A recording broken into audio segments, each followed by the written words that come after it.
Buenas noches, estimados amigos y amigas que cada semana nos acompañan y participan en los conversatorios, que nos siguen por las redes, por la página de la Asociación Voluntad Ciudadana Cono Sur y Villa Salvador.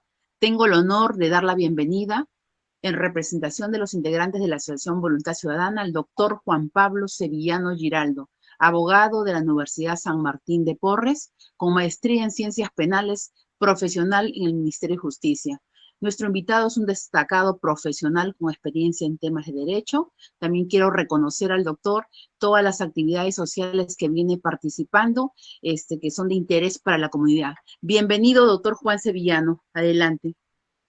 Muy buenas noches, doctora Giovanna. Le agradezco las palabras de bienvenida y, verdad, sirvan la presente reunión cibernética para saludarla y un saludo a la asociación civil que usted dirige. Yo, como usted sabe, siempre colaborando con la sociedad a través de las asociaciones o grupos como los de usted, que usted dirige, y esta vez para disertar y exponer temas relacionados a la vida cotidiana de la ciudadanía. Entonces, me dirijo a las personas que están enlazadas y a todas aquellas personas que se van a enlazar, contamos con ello, para que presten especial atención. Señores, especial atención respecto a lo que sucede en la vida cotidiana. Yo como abogado, y todos los abogados sabemos que la gran masa, la gran demanda de casos de familia son los alimentos. El derecho de familia tiene una diversidad de casos que se pueden tratar. Tenencia y custodia, régimen de visita, ¿no? Adopciones, sucesiones intestadas, también herencia, que se relacionan con el derecho de familia y el derecho de sucesiones, porque tiene que ver con cómo nace en la familia. Pero principalmente los casos que se ven en la vida cotidiana, que es del 100%, yo diría el 90%, es los casos de demandas de alimentos. Demandas de alimentos es en el Poder Judicial, se puede decir, de la carga procesal, es el 90%. En consecuencia, ¿y por qué hay muchas demandas de alimentos? ¿Por qué? No hay un control de la natalidad, no hay una verdadera política de planificación familiar. Bueno, más allá de las cuestiones políticas, que no es mi campo, porque no estoy, y no quiero criticar al gobierno, a los planes de planificación familiar, a los programas de natalidad, no sé.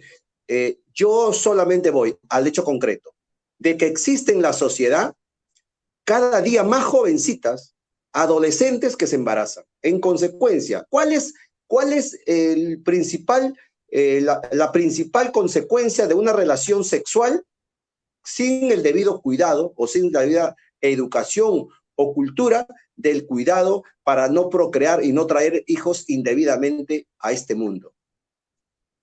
Esos programas políticos de planificación familiar no están funcionando. Bueno, cualquiera sea sido las circunstancias o causas, tienen que tener en cuenta de que una vez que la jovencita, la señora, una señora que de repente ya tiene 8 hijos y uno más 9, ¿qué está pasando ahí? ¿Qué ocurre ahí con esa señora, con esa familia? Ya tienen 8 hijos y a la justa los pueden mantener. Uno más viene, 9. Encima, o para colmo de males, el marido se va con otra, o simplemente se va. Se desentiende de sus obligaciones alimenticias, materiales y morales.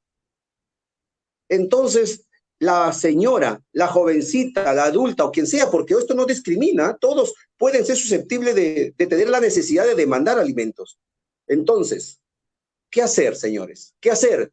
Voy donde un abogado, el abogado cuesta mucho. El abogado me pide un porcentaje de lo que va a salir de la demanda de alimentos. Entonces, profesionales, ¿a qué profesional abogado de confianza voy a recurrir para que me permita iniciar una demanda de alimentos? Me voy a la DEMUNA, me voy a la municipalidad, busco organismos que me puedan ayudar, asociaciones civiles como esta, por ejemplo. Busco varias asociaciones que por ahí estén, me voy a las universidades a buscar quién me ayuda a hacer mi proceso de alimentos. quiero demandar al padre de mi hijo. Se fue, me abandonó. Tiene buen trabajo, pero no me pasa. No tiene trabajo, es un vago, no me pasa. ¿Qué hago yo? Yo soy padre y madre para ese hijo. Necesito demandar. En consecuencia, necesito un abogado. ¿Pero qué abogado?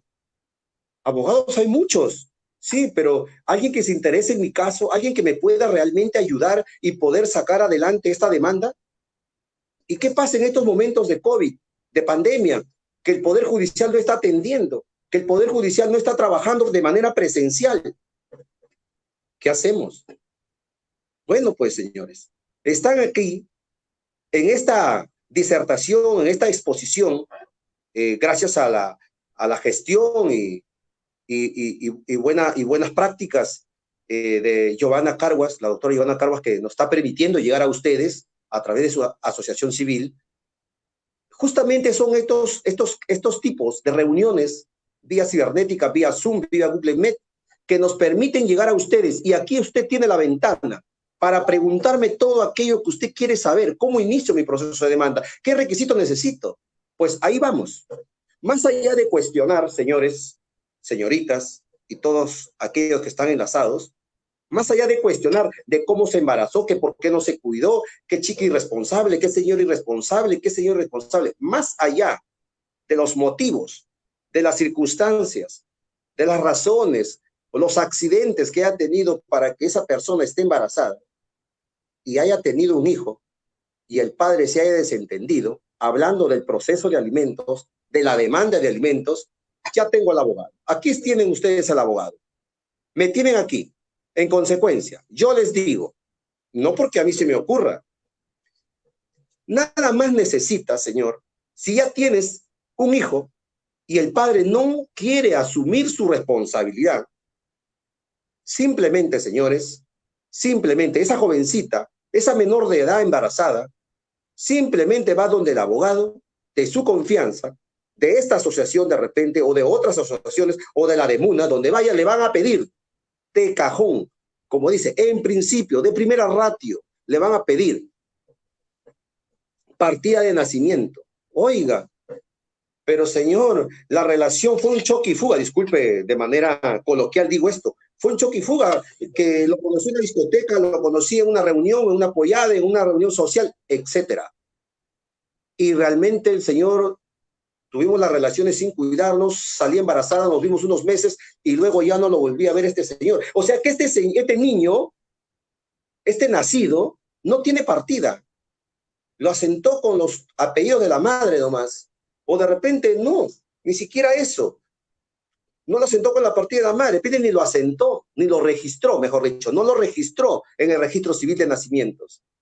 O pongamos otra circunstancia, sí lo registró, pero dio el apellido del padre, pero el padre no firmó la partida, es un caso. Sí lo registró, pero lo registró con los datos o apellidos paterno y materno de la madre. Es más, no lo registró, ni siquiera fue a asentarlo, o sea, el niño no tiene partida, no figura en las estadísticas. El Instituto Nacional de Estadísticas no lo tiene a ese nacido, porque la madre no lo registró. Hay muchos casos así. Vamos a ponernos, señores, en el caso de que la madre no lo registró. O sea, no lo asentó, como se suele decir.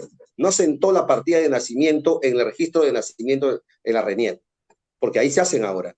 Ya no se hacen en las municipalidades. También pueden hacerlo, pero la municipalidad está enlazada vía RENIEC. Ahora, vía RENIEC sale, bueno, al menos en Lima Metropolitana y en las zonas, en las urbes, se hace así. Supongamos que no registró el nacimiento. Tiene que hacer la inscripción registral extemporánea de ese nacimiento. Tiene que hacerlo para poder demandar. En consecuencia. Pero sí lo registró, pero con sus apellidos, vale, porque hay una partida. Sí lo registró con los apellidos del padre, pero él no firmó, vale, también porque hay una partida. El caso que tenemos, la casuística nos dice que si es un caso en donde que no se registró el nacimiento, ahí hay que hacer una inscripción registral de nacimiento extemporánea. En consecuencia, hay que escribirlo para poder demandar. Digamos que tenemos la partida, cualquiera sea la circunstancia. Necesitamos partida de nacimiento, necesitamos el DNI del menor, porque ahora tienen DNI, también el DNI de la madre, copias nada más. Necesitamos la dirección exacta del demandado a ese padre irresponsable. ¿A dónde lo voy a notificar? Entonces, ¿cómo hago? Me voy a la RENIEC y de la RENIEC pido una ficha RENIEC. Esa ficha RENIEC está en la dirección. Recuerden, la dirección que figura en ficha de RENIEC es la que prevalece, es la que vale, es la que va a prevalecer para cualquier efecto. Oiga, pero él vive en, su dirección dice que acá que es Avenida Zárate, número 766, San Juan de Urigancho. Pero él no vive ahí, él vive en la sierra, o no sé dónde estará, no sabemos su dirección. Para todos efectos, señores, la dirección válida, el domicilio real que se va a tener en cuenta es el domicilio que figura en su ficha de RENIEC, mejor dicho, en su DNI. Así que no se hagan problemas. Ahora, si ustedes conocen otra dirección que de repente sí está viviendo ahí, que notifican a las dos direcciones, no hay problema. A las 3 direcciones, no sé. La cosa es asegurar la notificación. Perfecto. Luego, y más importante, ya tenemos partida de nacimiento, copias de DNI, ficha de RENIEC, tenemos todo lo principal. ¿Qué nos falta? Acreditar de una u otra forma que el demandado, el padre, el obligado, el irresponsable, tenga, acreditar un trabajo. Oiga, pero el señor no trabaja, el señor es un vago, señor, vago, lo que sea, no sé qué hará, pero tiene que pasar.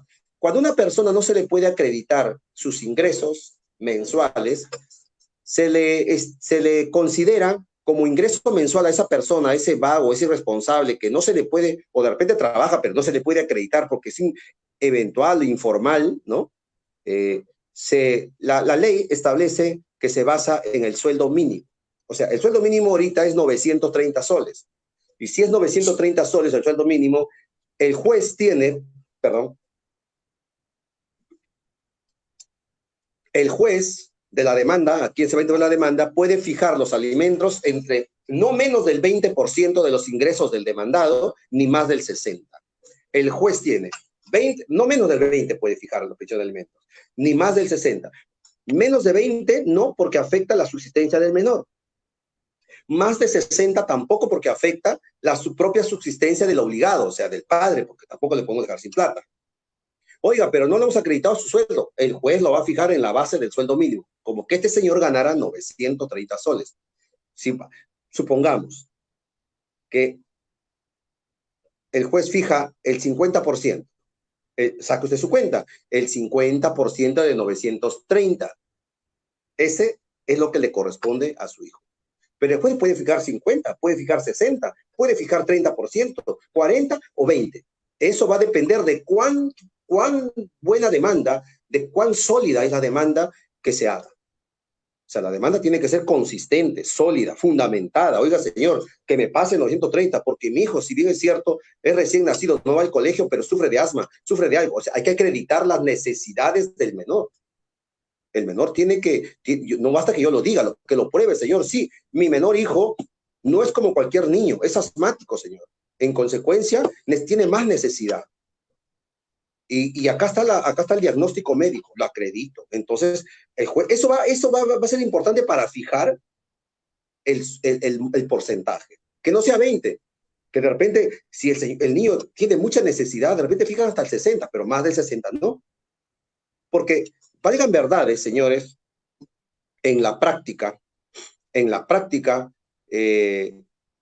sucede que solamente los jueces fijan hasta el 60% cuando el demandante, con su abogado, ha acreditado muy fundamentadamente, muy fundada, con pruebas idóneas de que la necesidad del niño es extrema, o que la madre está en una necesidad extrema, alquila un cuartito, de repente tiene tuberculosis. O sea, hay que ver todo el contexto. No porque yo quiero 50% y 50 me pasa, no. Hay que acreditar ese estado de necesidad del niño y de la madre, porque depende de la madre, no puede trabajar, es muy niño, no puede trabajar. Todo prima. Ya es cuestión de abogados que lo pueden organizar los papeles de tal manera que puedan tener acceso a la justicia a través de su demanda de alimentos y le fijen una pensión de alimentos justa y proporcional a la necesidad del niño. Muy bien. Entonces ya tenemos partida de nacimiento, DNI de la madre, DNI del niño, DNI, ficha RENIE del demandado, para ver su dirección exacta. Ya tenemos documentos de repente que acreditan los ingresos del demandado, pero si no lo puedo acreditar, no se preocupen, el juez lo va a fijar en base a al monto referencial, en base a un monto mínimo de ingreso vital, que es 930 soles, y de ahí sacan los porcentajes. Muy bien, ya tenemos todo esto. Entonces, ya el abogado hace el escrito y los anexos y presenta la demanda al juez. Pero en estos tiempos de coronavirus, doctor, ¿qué hago? En estos tiempos de pandemia, en que el juzgado no está atendiendo de manera presencial, ¿cómo voy a presentar mi demanda? Y me urge tener los alimentos. Perfecto, señor. No se preocupe. El Poder Judicial ha empleado mecanismos virtuales también. Hay una mesa de partes virtual. Ahora se presenta la demanda de manera virtual. Se hace la demanda, se escanea, firma la parte demandante, el abogado, y se escanea y en PDF se presenta la demanda de manera virtual porque existe una mesa de partes virtual. Así que no hay excusa para no presentar la demanda de alimentos. Presenté la demanda ya está interpuesta de manera virtual. Por suerte, en 15 días ya tengo respuesta del juzgado. Admitida su demanda. Inmediatamente presento una medida cautelar hasta que salga la sentencia que me den una asignación anticipada de alimentos. Oiga, pero ya, todos son papeles, yo no veo plata hasta ahora. Es que eso va a depender. Eso va a depender, señores. Va a depender de que si el señor no tiene un trabajo fijo donde le podamos enviar la notificación de la asignación anticipada de alimentos, va a ocurrir que ¿dónde descontamos? ¿De dónde descontamos? Este señor no está en planilla, este señor no tiene una empresa fija. ¿De dónde sacamos ese 50%, ese porcentaje anticipado que el juez ha dado antes de que salga la sentencia? Déjeme decirlo que no va a haber usted dinero, de momento no va a haber dinero. Oiga, este señor tenía trabajo, se hizo despedir del trabajo, renunció al trabajo para evadir su responsabilidad, su obligación para con su hijo o hijos, o con su señora, esposa, de repente son casados, que también le corresponde alimentos, si está en una situación de pedirlo. En consecuencia, este señor no hay de dónde sacarle. El juez ya admitió, usted ya ganó la sentencia. Han pasado un año y este señor no pasa. Se ríe de la sentencia del juez, se ríe del abogado, se ríe de usted, se ríe de todo el mundo y a este señor no le pasa nada. No, señora. Dice un dicho, el que ríe al último ríe mejor. No. De repente usted ve que no logra, pero siga con su demanda porque va a llegar un momento en la que cuando ya se ha acumulado digamos, 4, 5, 12 o 2 años de acumulado de devengados y no pasa los alimentos, perdón, y no pasa a este señor que ya está sentenciado, entonces viene el segundo paso.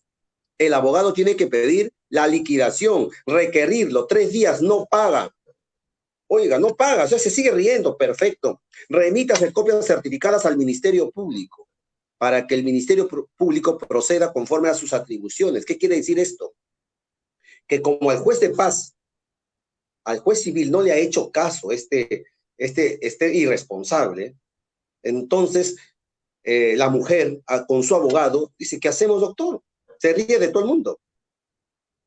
Bueno, vamos a pedir al juez de paz que remita copias certificadas al Ministerio Público para que proceda conforme a sus atribuciones. ¿Qué quiere decir?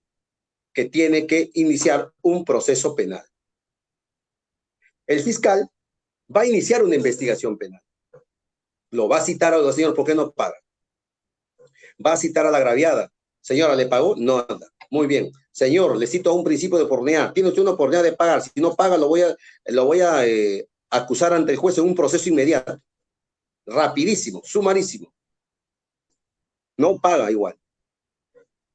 El fiscal inicia el proceso de incoación de proceso inmediato. Al proceso de incoación de proceso inmediato, el sentenciado en la vía civil y ahora en la vía penal no va tampoco a la audiencia. Se ríe de todo el mundo, él sigue riéndose. Juicio inmediato. Al juicio inmediato tampoco va. Lo declaran reo contumaz y ordenan su captura. Lo capturan, lo traen al juzgamiento y créame que ahí va a pagar. Porque él va a tener en ese momento dos opciones. O paga o se va a la cárcel. O paga o se va a la cárcel. Llegó a ese momento. No pago, adentro. Así de simple. Y créanme que ese señor va a sacar plata de donde sea para pagar. ¿Por qué? Porque nadie quiere irse a la cárcel. Porque se va por ese poquito. Pero ya atrás tiene otros devengados, otras liquidaciones, otros sigue atrás las deudas. Las obligaciones no paran. Y ese señor va a terminar pagando. Créame que en la experiencia, todo este periplo que ha pasado, de esta narrativa que les he hecho, por experiencia le digo, que no, muy pocos son los que pagan ante el juez de paz. Ya en la vía penal, por omisión a la asistencia familiar, pagan. Créame que pagan. No pierdan la fe, señoras. No pierdan las madres jóvenes esa fe. Crean que el Poder Judicial anda lento como el paso de tortuga, pero tarde o temprano le llega la ley. Así que no se desanimen, no se desalienten, inicien su demanda de alimentos y hagan asumir responsabilidad a ese irresponsable. No sean orgullosos. He escuchado madres que dicen, yo no quiero nada de ese señor. Señor, usted no quiere nada, es su hijo. Esa plata no es para usted, es para su hijo. Pero hágalo por dignidad, hágalo porque le enseña a ser ese hombre responsable. Aunque usted vea que al principio no gana nada, es que usted no va por ganar tanto dinero, usted va por dignidad, va por su autoestima, usted va porque es un derecho que le corresponde a su hijo. Y usted, como su representante, madre, usted tiene que hacer valer los derechos de su hijo. De repente usted es millonaria. Ya, pues bien, usted tiene mucha plata, pero haga sus propios alimentos. Haga su propio alimento para que ese señor asuma su responsabilidad y no sea un irresponsable. No le enseñe a ser responsable. En consecuencia, tenemos que ya usted logró el objetivo. Pasaron un año, año y medio, 2 años de repente. Yo no se desanime. Llega el momento. Llega, yo sé. Como es esa canción, yo sé que tenía que llegar y llega. Llega el momento que ese señor va a asumir su responsabilidad obligado, compelido por la ley. Bien. Pero también se da circunstancias, señores, en el mismo proceso de alimento dice, oiga, señor, yo nunca lo demandé al padre de mi hija y mi hija ya tiene 16 años, ya acabó el colegio y lo voy a demandar. Sí, demándele, pero va a cobrar 2 añitos nada más porque ya va a cumplir 18. Hay un momento. Señores y señoras,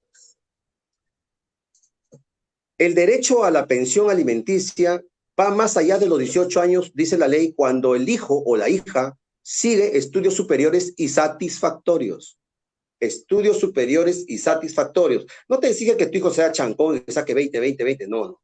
Mínimo, tiene que tener una nota probatoria de 13, 14 para arriba. Esos son estudios superiores satisfactorios. Si su hijo está en esas circunstancias, aún haya cumplido 18 años, ese padre tiene que seguir apoyándolo hasta que este señor termine su carrera y saque su título. Pero no tampoco eterno. Máximo hasta los 28 años. Máximo. Si después de los 28 años ese señor no acaba la carrera, ahí queda. No hay más que hacer. Así que si su jovencita hija, su joven hijo, está queriendo iniciar una carrera universitaria o técnica, usted lo puede apoyar y puede hacer a ese señor, el obligado, que cumpla con sus obligaciones. Usted lo puede obligar. Así que no es que ya cumple 18 años y no puede. Pero claro, si va a cumplir 18 años y este señor no hace nada por la vida, o no es aplicado, no quiere estudiar, de repente es un poco dejado para el estudio, no le interesa, de repente también causado por las circunstancias de que el padre no lo apoyó, es un joven problema, no lo sé. Entonces ahí no va a entrar a tallar la ley. 18 años y el obligado hace una exoneración de alimentos y se desentiende, porque su obligación legal sí es hasta los 18. Excepcionalmente puede seguir aportando y obligado por ley si es que sigue estudios superiores satisfactorios. Bien, pues bien, esto es todo lo relacionado de manera sucinta a los derechos, a la demanda de alimentos. Claro, por ahí me preguntarán, perdón, por ahí me preguntarán o se preguntarán, ¿y qué pasa? Oiga, doctor, usted está hablando todo a favor de las madres. está hablando a favor de las madres, pero también habemos los padres que mi mujer resulta doctor, porque se da en la casuística, señores. Mi mujer, mi esposa, mi conviviente, mi pareja, hemos estado viviendo 2 años juntos, felices. Y un día alquilé cuartito en el segundo piso de mi casa y un señor venezolano que está viniendo al país, lo alquilé, muy, muy bueno el joven, qué bonito, qué atento.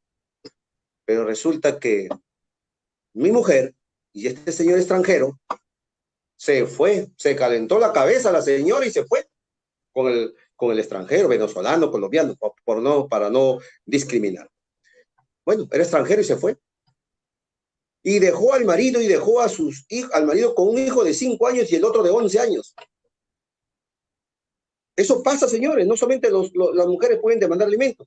Me dice, doctor, yo soy un padre de 42 años con un hijo de 11 y uno de 5. No puedo trabajar porque ¿quién cuida a mi niño? ¿Puedo demandar alimentos yo a la señora? Claro que puede y debe hacerlo. Debe hacerlo. Pero no sé dónde está, no importa, señor. Fiche Reniet, a esa dirección usted va a demandar los alimentos. Y va a hacer que ella pague, y si no paga, se va a la cárcel por omisión alimenticia. Así que los derechos para ambos, señor. Los derechos para ambos. La obligación de mantener a los hijos es de ambos. Señor, otro caso. Yo soy casada con mi esposo. 40 años he vivido y este también se fue con otra. Y ahora quiero que me pase alimentos. No tengo hijos menores, solamente ya son mayores todos, pero ahí están mal, no están económicamente bien y yo ya estoy anciana y no puedo trabajar. Sí, si es casada puede pedir alimentos para ella por casada, pero la ley dice, siempre y cuando la cónyuge o el cónyuge que solicita los alimentos esté imposibilitado físicamente para trabajar. O sea, no solo por el hecho de ser casada o casado, tienes derecho a que te pasen los alimentos. La ley exige que estés tú en una necesidad extrema, que estés inválido, enfermo, imposibilitado de trabajar, porque si tú estás en tus buenas condiciones, tú puedes trabajar para ti mismo, no puedes pedir alimentos al Señor solamente porque eres casada. No, ese es un mito, una equivocación. Mucho madres y señoras piensan que por el hecho de ser casadas tienen derecho a los alimentos. No, tienen derecho a los alimentos siempre y cuando su situación de la cónyuge que solicita esté en una situación extrema que amerite y que justifique que un juez dicte, sí, señor, pase de alimentos a su esposa. Su esposa no puede trabajar, está mal, está inválida, está enferma, no sé. Ahí solo se justifica que las esposas o esposos puedan pedir los alimentos. Sí, se pasó, hubo un caso, la señora Susi Díaz fue demandada por el señor Polo Campos por alimentos. ¿Sí? Polo Campos pidió alimentos, no para él, porque no eran casados, pidió para Florcita en esa época. Eso para contarle un caso de casuística. O sea, así es, señores, el derecho de alimentos, perdón, la demanda de alimentos no es privilegio de las madres o de las jovencitas madres, ni las adolescentes madres. La demanda de alimentos, el derecho de demandar alimentos, es de ambos, padre o madre puede hacerlo. Aquel que esté en la circunstancia extrema o la necesidad de demandar, demanda. Quien se quedó con los hijos. Así es. Así que no lo dude.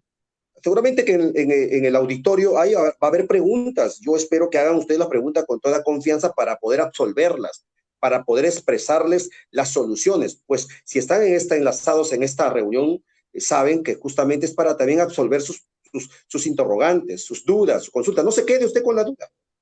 No se quede usted con esa incógnita. Váyase a cama hoy día a dormir tranquilamente, despejada la duda. No obstante, voy a dejar mi teléfono con la doctora Joana para que pueda ella alcanzarle mi teléfono y podamos de repente atenderle en otros momentitos vía telefónica. Yo voy a colaborar, como vengo colaborando con la asociación, para que ustedes tengan acceso a un abogado de primera a la mano. Dije de primera, no, a la mano. En consecuencia, yo estoy para servirles, señores. Bueno, hay mucho más que hablar sobre alimentos, demanda de alimentos, porque también, señores, discúlpenme, estoy con mucha sed. Doctor Juan, te voy a interrumpir, hay una pregunta, bueno, hay como 3 preguntas. Una de las preguntas ¿Ya? dice, si tiene una tenencia compartida y nunca ha pasado pensión, según acuerdo de ambas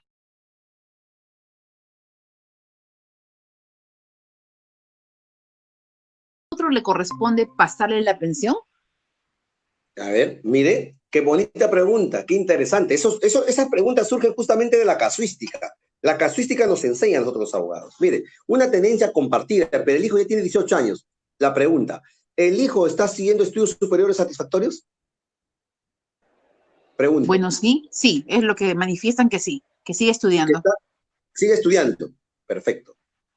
¿Y estaba antes con la madre o el padre? ¿O estaban o los dos? Tenencia compartida. Un día uno y un día otro, ¿no? Exacto. Sí, o una Ya. semana uno, una semana otro. ¿Y quién pasaba los alimentos? ¿Ambos pasaban o solamente el padre o la madre? ¿Quién es el que pasaba los alimentos? Como era compartida, en la pregunta me narran, como era compartida, ambos se tenían compartido sus gastos. Antes Ya. que cumpla 18 años. Cumplió A 18 ver, años, él decidió si irse con la madre. si el jovencito o la jovencita sigue estudiando y tiene estudios satisfactorios, los ambos padres están obligados a seguirle pasando los alimentos. Ambos, ambos. ¿Por qué? Porque como es una tenencia compartida, en consecuencia los dos están obligados a seguir proveyendo de los medios económicos, materiales, a ese joven que está siguiendo estudios superiores satisfactorios. O sea, el padre y la madre están obligados a seguir apoyándolo, no porque sean buenos padres, sino porque la ley los obliga. Es más, como ya es mayor de edad, él incluso le puede demandar a los dos. Oiga, señores, padres, no, pues no va a demandar solamente al papá o a la mamá. Si la mamá, no, pero mi mamá sí me está pasando, entonces demanda al padre. No, ninguno se quiere hacer responsable de mí, nada. Tenencia compartida está que se pelotean ahí las obligaciones, no quieren. Entonces, a ese jovencito le diría, oiga, demanda a tus padres. Ya tú no necesitas de tu mamá o tu papá para demandar. Como ella eres mayor de edad y estás siguiendo estudios superiores, anda, saca tu constancia de estudios, anda, saca tu constancia de notas, tu récord de notas, que eres estudiante, y presenta la demanda y el juez en un mes te va a dar. Y tus padres van a tener que seguir pagándote todo, todo. Alimentos, hablo alimentos de comida, recreación, estudios, vestimenta, o sea, tienen que seguir haciendo cargo de todo. No, doctor, mi mamá sí me da, mi mamá como sea, es una hormiguita, ella trabaja, ella sí me va a dar, sí me está dando, perfecto. Entonces demanda al padre, al que no está aportando. Así funciona eso, mi estimada doctora. A ver, otra pregunta, espero haber absuelto la pregunta. Sí, doctor Juan, sí, muchas gracias. Hay otra pregunta de otro participante, más que todo agrega, ¿no? Que, bueno, a raíz de todo lo que estamos hablando, estás ilustrando con el tema de derecho a familia, falta de educación y un poco de cultura de sexualidad, ¿no? O sea, en cuanto a los jóvenes, en cuanto un poco también, que la educación, no solamente sea desde la casa, el colegio, todo lo que va a involucrar estos derechos de familia, ¿no? Un poquito podías agregar que un participante nos pone ahí, ¿no? Falta de educación y falta de cultura de sexualidad. Claro, como dije al principio de la exposición, señores, eh, sucede, sucede que el Estado, y no hablo del gobierno, ojo, aprendan, señores que están en línea, una cosa es el Estado y otra cosa es el gobierno. El Estado es desde el que este país democráticamente, se puede decir, desde que este Estado republicano, desde 1821, ¿no? Unos dicen que fue la independencia el 28 y otros el 15, yo creo que sí es el 15, bueno, no vamos a hablar de historia, ¿ya? De julio, pero el Estado nació y el gobierno son los que cada vez que vamos a elecciones, cada 5 años elegimos un gobernante para que gobierne al pueblo peruano y maneje las riendas del Estado. No hay que confundir Estado con gobierno. Por ejemplo, señores, yo trabajo en el Ministerio de Justicia y yo no trabajo para el gobierno de turno, yo trabajo para el Estado. El Estado es mi que me contrata. Yo no trabajo para el gobierno. En consecuencia, cuando hablo de política de Estado y política de gobierno, hay que diferenciar. Como política de Estado, el Estado tiene, me imagino, planes de ¿cómo se puede decir? Proyectos, desarrolla temas de planificación familiar. ¿Cómo controlar o cómo prevenir o cómo controlar o cómo intervenir en la procreación irresponsable que está habiendo cada día? ¿Cómo hacemos, cómo frenamos que demográficamente estamos creciendo a pasos agigantados, ya somos más de 32, 31 millones de habitantes en el Perú. Cada día aumentamos y crecemos. ¿Cómo hacemos que esa señora que tiene 8 hijos realmente debió tener 3 para darle una muy buena educación y hacerlos crecer como debe ser? Por eso que el Estado, como Estado, que es política de Estado, tiene planes, políticas de planificación familiar, control de la natalidad, ¿no? Pero cada gobierno también entra. En el gobierno el gobierno anterior estaba haciendo buenos planes de planificación familiar, pero el otro gobierno que ingresó, el otro gobernante con todo su plan de gobernantes, no está haciendo lo que el otro estaba haciendo, no continúa. Y planificación familiar creo que está abandonado. Mire, a los jóvenes habría que decirle, oiga, tuve una relación sexual sin cuidarme. Lo tuve hoy día. Anoche los tragos se me pasaron, pucha, y bueno, pues tuve una relación sexual sin cuidarme. Y no hablemos del SIDA, ¿no? Y de todas las enfermedades de transmisión sexual que puede originar ello. No, lo tuve, ya lo tuve. ¿Qué hago? Y se quedó embarazada. No quedes con la duda, joven. Existe una pastilla que se llama Postinor, legal, autorizada por el Estado. El Estado lo debe repartir de manera gratuita. Así como reparte condones, que eso no es malo, en las postas médicas donde está el área, la oficina de planificación familiar, ahí usted vaya y pida su condón. A usted vaya y pida su pastilla anticonceptiva. Vea usted qué plan anticonceptivo usted puede seguir. ¿Qué planificación? Yo ya tengo pareja, quiero hacer una planificación familiar, no quiero. Yo tengo ya relaciones sexuales de manera constante y no quiero que salga embarazada. En consecuencia, ¿cómo hago? El Estado, a través de los gobiernos, tienen esas políticas de planificación familiar. Por eso digo, hasta 72 horas antes de la relación sexual que usted ha tenido, sin preservativo, sin cuidado debido, usted puede adquirir esta pastilla, puede pedir ahí en las postas médicas el Postinor. Si no se lo dan, porque a veces no lo dan, y verdad, una cosa es la teoría, otra cosa es la práctica, a veces los niegan que no hay, no sé qué hacen, verdad, ya eso no me toca el tema hablar ni criticar cuestiones del gobierno y cuestiones de corrupción, no es mi tema, pero no lo dan a veces. Entonces usted vaya a la farmacia, está 20 soles, en cualquier farmacia usted la compra, 20 soles y la toma. Esa mujer la toma y ya no queda embarazada. Ah, claro, eso te evita de no dar hijos. Oiga, pero ¿y si tiene VIH? ¿Y si tiene papilomavirus? ¿Y si tiene una enfermedad de transmisión sexual? Contra eso no te protege. Contra eso te protege el condón. ¿Entiendes? El Postinor no solamente evita el embarazo. ¿Ya? Entonces, esa cultura de planificación familiar no está muy arraigada. Es que para los padres es casi un tabú. Tabú quiere decir algo prohibido, hablar de sexo, de sexualidad, hablar de métodos anticonceptivos. En el colegio yo sé que los hablan, pero ¿por qué cada día chicos más se infectan con VIH? ¿Por qué cada día hay más adolescentes, madres embarazadas? Mucho tiene que ver el aspecto social que estamos viviendo en estas épocas, señores. ¿No ves la canción de Maluma, señores? Felices los 4, ¿no? A mí me gustan mayores. Usted, aunque no lo crea, yo no critico, pero de manera coloquial lo digo, esas canciones subliminalmente como que ¿no? Y mire esos referentes en la televisión, señores. Sheila Rojas, Sangra, Loquita y tantas cosas que hablan. Parece que fueron un referente, las jovencitas se ven, esta chica le vive a los hombres, y etcétera, que no quiero hablar del tema, pero todas estas referentes, Guerra y estas cuestiones que nada aportan de cultura. Nadie. Hay un programa en la televisión de planificación familiar. ¿Usted ha visto? Le pregunto al auditorio. ¿Usted ha visto en algún canal del Estado o un canal privado, en el cable, que estén hablando de planificación familiar? O sea, media hora diaria o media hora a la semana. No hay. Entonces, el gobierno no está haciendo esa política de Estado que debe ser planificación familiar.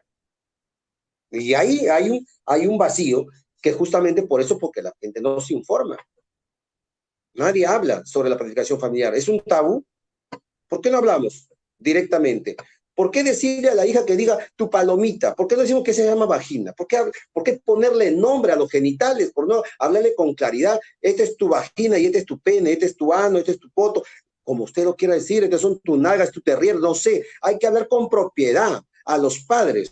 aprender a hablar a los hijos con propiedad, por llamar a los órganos genitales íntimos por su nombre, tu cosita.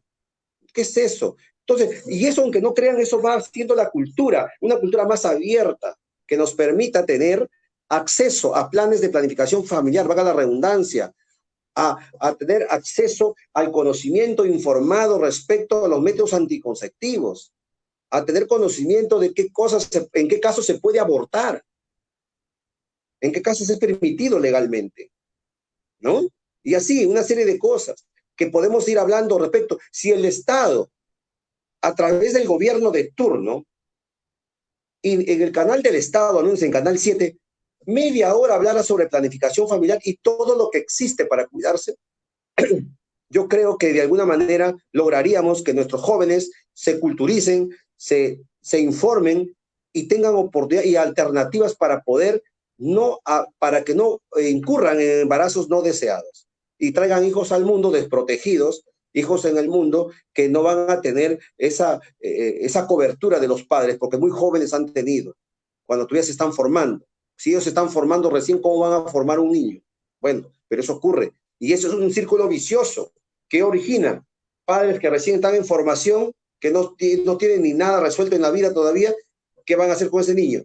Un niño que no va a crecer con todo lo que pudieran fortalecerlo para su educación, su alimentación, un niño sano, fuerte, bien querido y bien formado. En consecuencia, uno más que puede ser un pirañita, uno más que puede ser un ratero, uno más que puede ser un proxeneta, uno más que se puede prostituir, si es mujer o es hombre, también se prostituye, uno más que va a estar vagando. Y eso genera problemas económicos a la sociedad. Un más desempleado. Si ya tú tienes hijos, tienes 8 o tienes 5 y quieres tener uno más, si a 5 no has podido criar el último, ¿qué lo vas a criar? O gente irresponsable, ya viejos, ya ancianos, tienen hijos. La vida no le va a alcanzar para darle lo que le deberían dar a ese niño. Bueno, si tiene dinero y le deja una buena herencia es otro caso, pero si no ese es el caso, porque son muy pocos casos, ¿qué va a hacer de ese joven? Bueno, señores, eso es lo que yo puedo hablarle respecto, a menos si hay otro tema para seguir disertando, yo gustoso sigo hablando. Si hay temas que ustedes quieran que yo amplíe o hable, o bueno, o en todo caso quedo sometido a las preguntas que quedo a disposición para las preguntas que ustedes crean pertinentes. Sí, doctor Juan Sevillano. Hay otra pregunta, donde, bueno, una madre explica, ¿no? Si en los días de vacaciones de los hijos, ¿no? Con los padres, por ejemplo, 1 o 2 meses se va con un padre, ¿no? También tiene que pasarle, es una pregunta, ¿no? Alimentos igual a la otra pareja, y pues, estando los niños con un padre durante 2, 3 meses, ¿tienen que pasarle igual la pensión de alimentos? Muy bien, mira, ¿sabe qué ocurre? Normalmente la pensión de alimentos, bueno, sea el padre o la madre que ha sido demandado y tiene que pasar los alimentos, en realidad, por justicia y proporcionalidad, no debería, si es que ese joven o esa niña o ese niño, el padre está obligado a pasar mensualmente los alimentos, pero se fue con el padre de los 3 meses de vacaciones, digamos, del colegio. Y ese padre va a pasar los alimentos a la madre. Oiga, ¿pero por qué? Si esos 3 meses está conmigo, donde yo le doy casa, comida y todo, ¿por qué le voy a pasar los alimentos? Si yo estoy criando a mi hijo esos 3 meses, como un acuerdo. ¿Qué es lo que debe hacer ahí el padre? Si la madre va a dejar que el hijo vaya con el padre y el padre no quiere que esos 3 meses se lo cobren, tiene que hacer una constatación policial o también una cuestión de supervivencia, que sea, la policía suele hacer eso. O sea, crear el elemento de convicción que acredite, que pueda acreditar, señor, enero, febrero y marzo, mi hijo ha estado conmigo y acá lo acredito con esta constatación policial. Se ha venido conmigo, ha estado conmigo. Es más, ofrezco la declaración de mi hijo para que no me cobren porque esos 3 meses estuvo conmigo. Y eso sí puede hacer, porque si hay una demanda de alimentos y él no paga esos 3 meses porque si está conmigo no lo pago, de hecho no paga si quiere, pero la madre puede ejecutar y decir, señor, me debe enero, febrero y marzo. Sí, oye, pero estaba conmigo en mi casa, ¿cómo te voy a pasar? Bueno, ya, demándame. Le quiere cobrar la mamá esos 3 meses, pero él tiene como acreditar, señor, y dice mi constatación policial que mi hijo ha estado viviendo en mi casa esos tiempos. Y lo presenta al juez. Cuando le presenten la liquidación, él le va a presentar al juez esa prueba y va a decir, señor, yo, yo estoy al día. Estos 3 meses no debo porque estuvo conmigo mi hijo. En consecuencia, y acá lo acredito. Acá tengo la prueba. Así que se me exonere o se me descuente esos 3 meses, y esos 3 meses no son deuda originada. ¿Por qué? Porque 3 meses no lo ha tenido la madre y por lo tanto no le debo absolutamente nada. Y aquí está la prueba que acredita que esos 3 meses estuvo conmigo. El juez tiene que resolver eso. Va a resolver o decir, no, señor, bueno, conforme lo está probando, conforme lo está acreditando, no es viable, no es atendible que se le cobre esos 3 meses, pero tiene que acreditarlo. Aquel que tiene esa situación tiene que acreditarlo. No basta decir, conmigo estuvo los 3 meses, porque si no lo acredita, el juez no le va a amparar su contrademanda o su contestación de demanda. Así que en la vida, señores, tienen que acostumbrarse que lo que yo digo o afirmo, tengo que probarlo de alguna manera. Y ahora hay miles de formas de probarlo. A través de video, a través de mensajes de texto, WhatsApp, Messenger, grabaciones, audio, cámara escondida, etcétera. Ahora, y todos son medios idóneos de probanza. No tengo nada, la policía no quiere hacer la constatación policial que mi hijo está viendo conmigo. Grábalo, mensaje de texto, no sé, algo, de cualquier forma acreditar que está en tu casa. Vas, levantas, si tienes más dinero, te vas al notario, el notario, quiero que certifique que mi hijo está en mi casa, el notario puede hacer una constatación y verificar también algo. Bueno, testigos, pruebas, videos, no sé. La ley permite una diversidad de formas de probar algo. Lo que yo digo, lo pruebo, porque si no lo pruebo, queda como un cuento.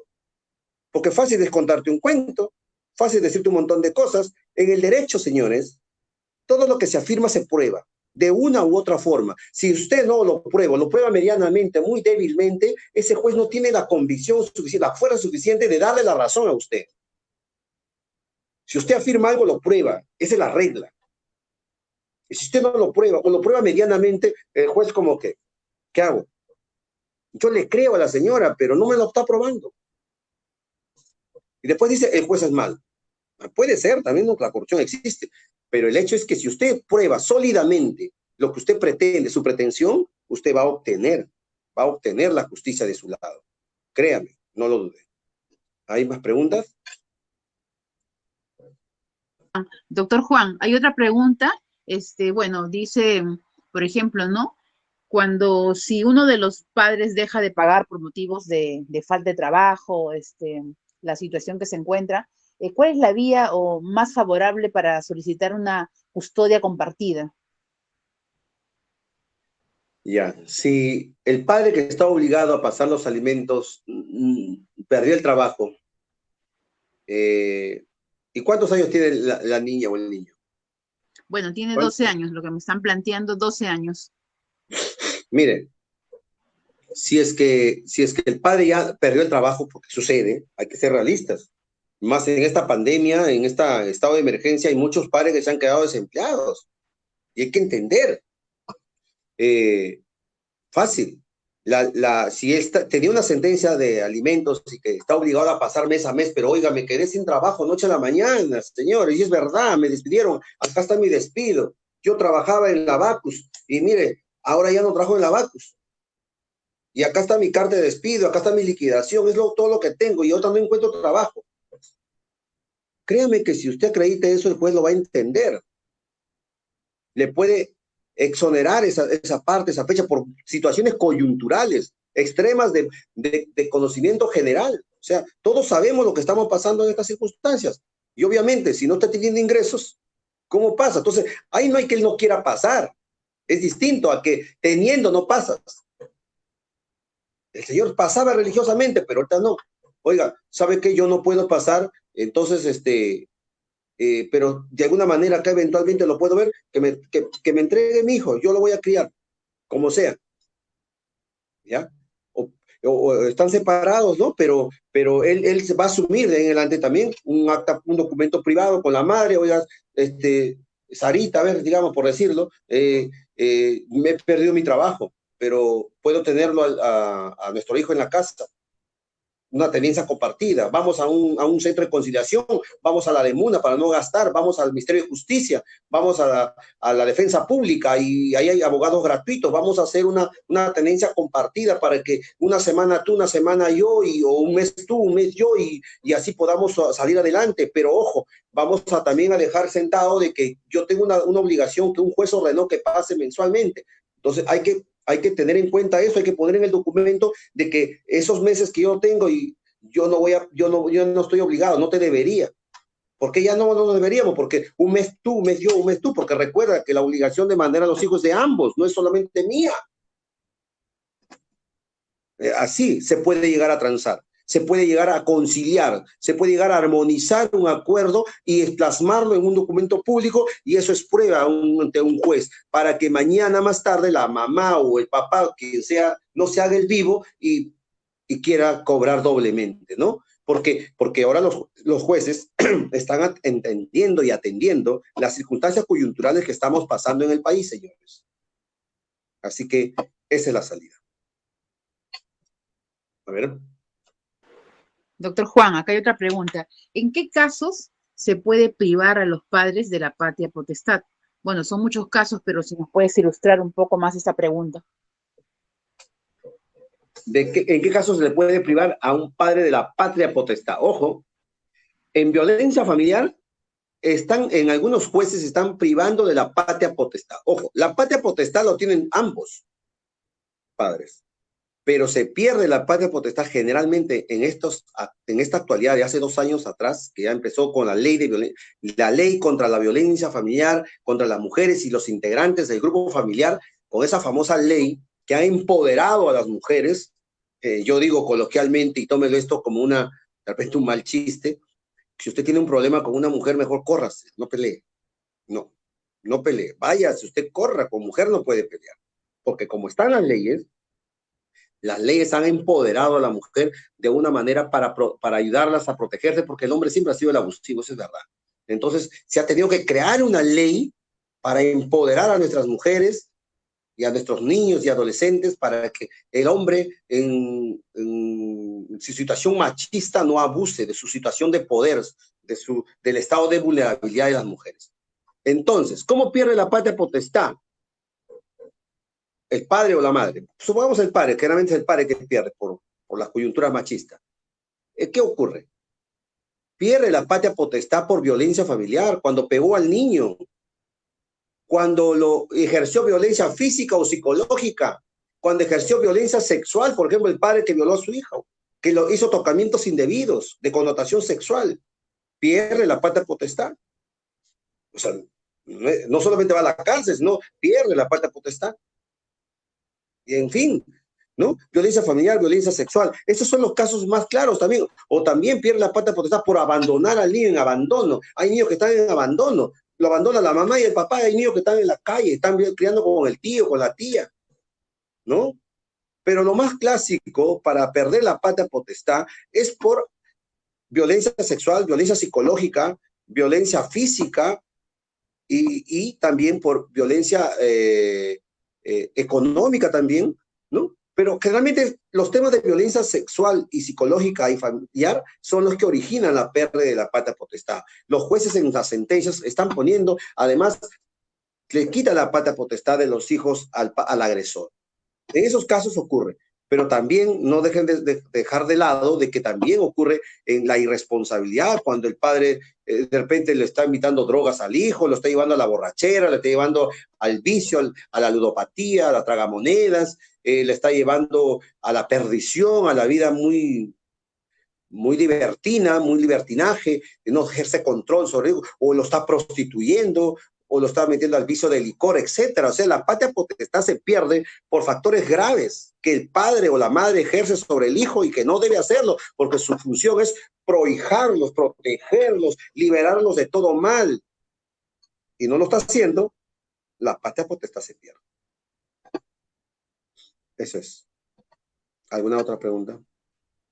Sí, doctor Juan, muchas gracias. Nos está ilustrando a todos los participantes. Acá hay una pregunta ya un poco saliendo el tema de la pensión de alimentos. ¿Qué vendría a ser para todos nuestros amigos que nos están escuchando y también nos han escrito por el Messenger esta pregunta? ¿Qué vendría a ser una sociedad patrimonial y cómo se constituye una sociedad patrimonial? Ya. Mire, constituir, no sociedad patrimonial, eso se llama constitución de patrimonio familiar, así se llama. Constitución de patrimonio familiar. ¿Qué es la constitución de patrimonio familiar? A ver, porque una sociedad de patrimonio familiar no la conozco, de repente la pregunta está mal hecha, pero si yo la interpreto así. Yo quiero hacer una constitución de patrimonio familiar, quiere decir, yo tengo una casita. Oiga, pero ¿por qué lo quieres constituir en patrimonio familiar? Porque generalmente las personas hacen la constitución de patrimonio familiar. Lo hacen para, la verdad hay que decirlo, para evadir deudas. Para evadir deudas. Por ejemplo, hoy le debo a mi banco, al Scotiabank y al BCP, le debo 20.000, ya sumando todo, le debo pues como 30.000, 40.000, 50.000 soles de diferentes bancos. Y me van a embargar, ¿qué hago? ¿Qué hago? No quiero que me embarguen, porque es mi única casa, ahí están mis hijos, ¿dónde van a estar? Y como no hice hipoteca de mi casa, solamente me dieron los préstamos sin haber constituido hipoteca, porque yo no podía constituirlo, no está hipotecada, tengo la deuda, pero no la hipotequé, o aún no me han embargado. Entonces, ¿qué puede hacer? El abogado dice, oiga, hay una salida. Generalmente le dicen, venda a otra persona, busque un testaferro, cosa que no se debe hacer, pero se hace en la práctica. Oiga, pero hay una salida legal. ¿Cuál es la salida legal? Legal, entre comillas también, porque le van a dejar al banco con los crespos hechos, con el tenedor y el cuchillo para comerse esa propiedad y no va a poder. Constituir en patrimonio familiar un predio, un inmueble, significa que el banco, ningún banco, ninguna persona natural o privada o empresarial o crediticia te va a poder embargar. Cuando tú constituyes patrimonio familiar, creas un blindaje a la propiedad. Nadie lo puede embargar, nadie lo puede ejecutar. Ahí queda. O sea, el banco o la persona natural que te prestó dinero y no te puede embargar tu casa, te puede embargar tus cosas, pero no te puede embargar la casa porque está constituida en patrimonio familiar. Es una protección, un blindaje que se hace a la propiedad. Ah, ojo, ya, no te pueden embargar, pero tú tampoco puedes venderlo. Es patrimonio familiar, no puedes venderlo, no puedes hipotecarlo, no puedes sacar préstamo. O sea, no puedes hacer nada, es patrimonio familiar. Inembargable, pero tampoco nadie te va a prestar dinero, porque, oiga, ¿quién te va a prestar dinero si tu casa está en constitución de patrimonio familiar? Porque mañana, si yo le presto plata y no voy a poder embargar la propiedad, porque está constituida en patrimonio familiar. Tiene sus pros y contras. Eso es la constitución de patrimonio familiar. Blindar a la propiedad, para que no sea embargada, para que no la pierda.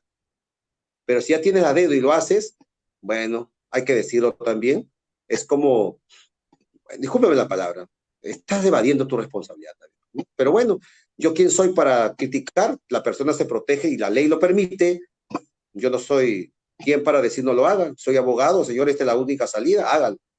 No es moral, no es tan ético, pero es legal. Eso es todo. Bueno, doctor Juan, gracias por los alcances. No veo más preguntas de los participantes. De repente algo más quieres agregar sobre el tema de derecho a familia. No, doctora, solamente quería saber, no está grabando esta reunión. Normalmente Sí, lo está graban. grabado. Otro Juan. Ya, qué bueno. Me parece muy bien. Bueno, los participantes siguen entrando una vez que se termina, se sigue publicando en el Face de la asociación y bueno, los participantes siguen escuchando. Es así, todos los conversatorios están grabados. Muy bien. Bueno, doctora Joana, yo, bueno, hablar sobre cuestiones, pues, el derecho de familia y hablando específicamente de las demandas de alimentos, viceversa, padre, madre, abuelo, porque también recuerda que los padres pueden demandar a sus hijos, los padres también, los ancianos padres también pueden demandar a los hijos para que le pasen alimentos. También podemos hablar sobre violencia familiar, muy de moda, violencia física, psicológica, sexual, de padre. Hay hijos que ejercen violencia familiar contra sus padres ancianos. ¿no? Incluso los botan de sus casas, etcétera. Piensan los padres piensan que están obligados a dejar la herencia. Por ejemplo, dejar herencia no es una obligación, ¿ah? Ojo, teníamos un tema de conversación en otra reunión virtual de poder hablar sobre el derecho de sucesiones, ¿no? Porque estoy obligado a dejar la herencia a mi hijo. O sea, tengo un hijo, ¿la ley me obliga a dejar la herencia? No, no, la ley no te obliga. Si tú quieres, vendes todas tus propiedades y te diviertes, te das la gran vida, te curas, no sé, te vas, gozas tu esfuerzo de tu vida y lo gozas tú. Él que haga su casa, pues, que se esfuerce como yo me sacrifiqué para hacer una casa. Claro, pero el sentimiento nos lleva a dejarle la casa al pobre hijito, ¿no? Pero resulta que el pobre hijito viene con la mamá, con la esposa, con los hijos, y resulta que a los dueños de casa los arrinconan en un huequito al fondo, al final ancianito, los tienen ahí, o los mandan al asilo y se quedan con la casa. Y eso no se puede permitir. Pero de eso sería hablar un tema de conversación, porque las leyes amparan al adulto mayor, amparan a la persona en estado de vulnerabilidad, donde los hijos están ejerciendo violencia y contra esos padres que ya no tienen esa fuerza de voluntad, ya están venidos a menos porque, por la edad, por las enfermedades y etcétera.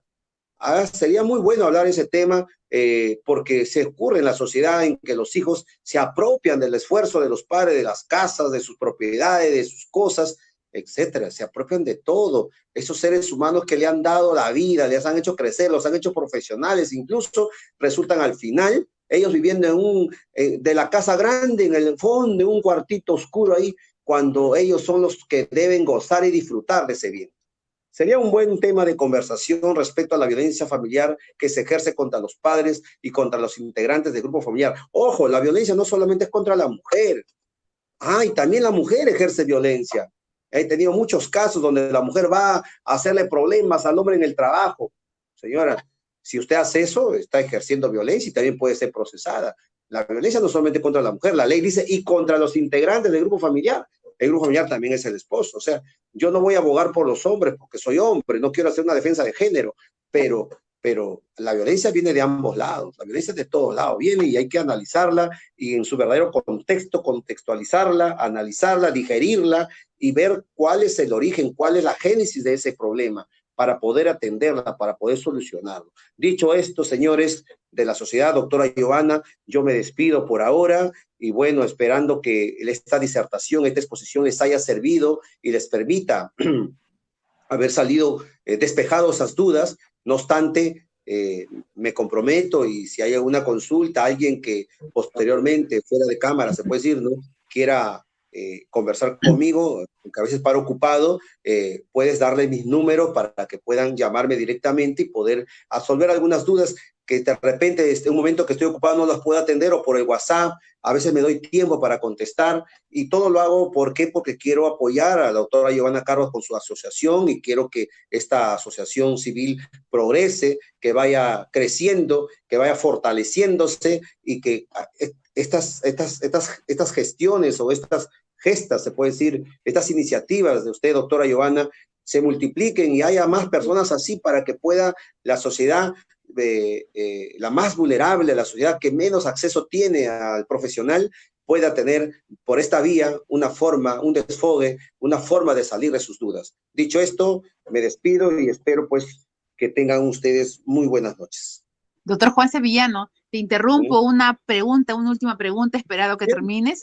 Bueno, hay una señora que explica, ¿no? Que su expareja no le manda lo necesario para sus dos hijos. Él es un mototaxista, trabaja así, pero él tiene otra pareja y los hijos que tiene su actual pareja no son de él, ¿no? No son del señor. ¿Es necesario poner una demanda o también puede pedir la patria potestad? A ver, los hijos están con la señora, ¿no? Sí, exacto. Ya. ¿Cuántos hijos son? Dos hijos y no le manda lo suficiente que requieren los niños. Yo creo ahí, no es que crea en realidad, debe hacer la señora una demanda de alimentos, ya. No, la patria potestad no, eso déjalo de lado. Lo que la señora tiene que hacer es una demanda de alimentos, demandar a este irresponsable. Oye, mototaxista, no sé su sueldo. Yo sé que los mototaxistas, si son moto propia, ganan por lo menos 50 soles diarios. Si es moto alquilada, 30, 35, depende de la plaza, pero menos de 30 diarios no ganan. Ganan más. Si es moto propia, puede llegar hasta 100 soles diarios, si se sacan la mugre bien. O sea, y esos conceptos de la vida cotidiana ya lo saben los jueces. La señora debe demandarlo de alimentos, demandarlo. Oiga, señor, no, yo no voy a esperar la gana que a ti te dé el día que tú tienes me das, el día que no tienes no me das, el día que estás de humor me das y el día que estás molesto no me das. ¿Ah? Porque a veces también dice, te doy si quieres, pero acuéstate conmigo. A veces es un chantaje sexual, también a veces hacen. A veces la mujer por los hijos accede. Entonces, no, yo considero que esta señora debe interponer su demanda de alimentos, pero ya. Y si no hay, no tiene los medios económicos, que recurra a la defensa pública, al Ministerio de Justicia, que recurra, hay abogados gratuitos, que recurra a la DEMUNA, que recurra a las instituciones del Estado que hay, locales, de las municipalidades también hay, del Estado, el Ministerio de Justicia, Defensa Pública, Derecho a Familia. Sí hay, que interponga su demanda, que vaya avanzando, que no permita que esté esperanzada la voluntad del obligado, sino que la ley lo obligue a pasar religiosamente cada mes, que no tiene trabajo, que no tiene moto, que a veces hay, a veces no hay. Eso no le interesa. Su hijo come todos los días y tiene que hacerlo. Gracias, doctor Juan. Sí. Muchas gracias. Debo agradecerte de manera especial, el doctor Juan Pablo Sevillano Giraldo, por la excelente exposición sobre derecho y familia y pensión de alimentos, todos los alcances que hoy nos has podido compartir de tu experiencia como profesional referentes a trámites, requisitos de demanda y otros documentos. Gracias, estimados amigos, por su participación cada semana en esos conversatorios dirigidos a la comunidad. Esperemos contar con una próxima participación, doctor Juan Sevillano, claro, coordinando su tiempo. Y bueno, otra vez más agradecer, usted no recién viene apoyándonos, nos apoya hace años, hemos caminado en el 2010 con el primer estudio jurídico gratuito en Villa Salvador y conoces la realidad de los conos y estos alcances virtuales son de mucha utilidad y mucho interés a la comunidad. Muchas gracias, doctor Juan Pablo Sevillano. A ustedes, muchas gracias. A ustedes, muchas gracias.